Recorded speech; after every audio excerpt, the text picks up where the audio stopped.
കൊല്ലം കുണ്ടറയിൽ ഒരു സംഘം ആളുകൾ വീട്ടിലെത്തി ഭീഷണിപ്പെടുത്തിയതിന് പിന്നാലെ +1 വിദ്യാർത്ഥി ജീവനൊടുക്കി. അനിൽകുമാർ ദീപ ദമ്പതികളുടെ മകൻ അഖിൽ കെയാണ് വീട്ടുവളപ്പിലെ കിണറ്റിൽ ചാടി മരിച്ചത്. ഒരു പ്രതികരണമുണ്ട് അതിലേക്ക്.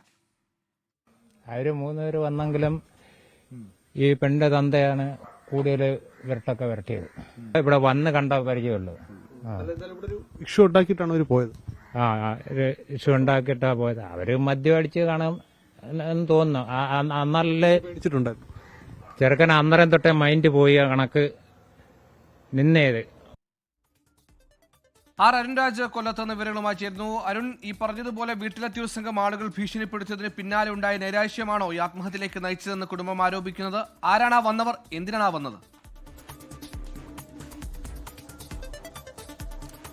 സുഹൈൽ, തീർച്ചയായും വീട്ടിലെത്തി ഇന്നലെ 7:45 രാത്രി 7:45 3-അംഗ സംഘം ഈ അഖിലിന്റെ വീട്ടിലെത്തുന്നത്. തുടർന്ന് ഈ സഹപാഠിയുമായുള്ള സൗഹൃദം അവസാനിപ്പിക്കണമെന്ന് ആവശ്യപ്പെട്ടു.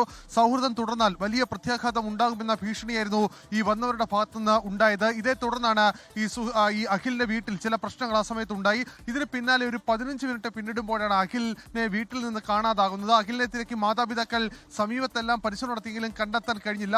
തുടർന്ന് ഈ വീടിന്റെ സമീപത്തുണ്ടായിരുന്ന കിണറ്റിൽ ചെരുപ്പുകൾ കണ്ടെത്തി. ഫയർഫോഴ്സ് എത്തിയാണ് ഒടുവിൽ അഖിലിനെ കിണറ്റിൽ നിന്ന് പുറത്തെത്തിച്ചത്. എത്തിക്കുമ്പോഴേക്കും ജീവൻ നഷ്ടപ്പെട്ടിരുന്നു. ഈ വീട്ടിലെത്തിയവർ ഭീഷണിപ്പെടുത്തിയെന്ന് നാട്ടുകാരും ഈ പരിസരവാസികളും സമ്മതിക്കുന്നുണ്ട്. നമ്മളോട് സംസാരിച്ചവർ ഇക്കാര്യം ബോധ്യപ്പെടുത്തുന്നു. പക്ഷേ ഈ അഖിലിന്റെ പിതാവ് പറയുന്നത് ഇതുമായി ബന്ധപ്പെട്ട് താനൊരു പരാതി കുണ്ട്ര പോലീസിൽ നൽകിയിട്ടുണ്ട്. ഈ വീട്ടിലെത്തിയവർ ഇതിന് പോയ ശേഷമാണ് മകന് ഇത്തരത്തിൽ മാനസികമായ ഒരു വിഷമം ഉണ്ടായതെന്ന പിതാവ് കൂടി സമ്മതിക്കുന്നു. എന്തായാലും കുണ്ട്ര പോലീസ് അസ്വാഭാവിക മരണത്തിന് കേസെടുത്ത് അന്വേഷണം ആരംഭിച്ചിട്ടുണ്ട്. അസ്വാഭാവിക മരണത്തിന് കേസെടുത്ത് അന്വേഷണം തുടങ്ങിയിട്ടുണ്ട്. സഹപാഠികളുടെ ബന്ധുക്കളാണ്, സഹപാഠിയുടെ ബന്ധുവാണ്, അല്ലെങ്കിൽ ആ ടീമാണ് അവിടെ എത്തി ഭീഷണിപ്പെടുത്തിയെന്നാണ് കുടുംബം ആരോപിക്കുന്നത്. അരുൺരാജാണ് വാർത്തയുടെ വിവരങ്ങൾ നൽകിയത്.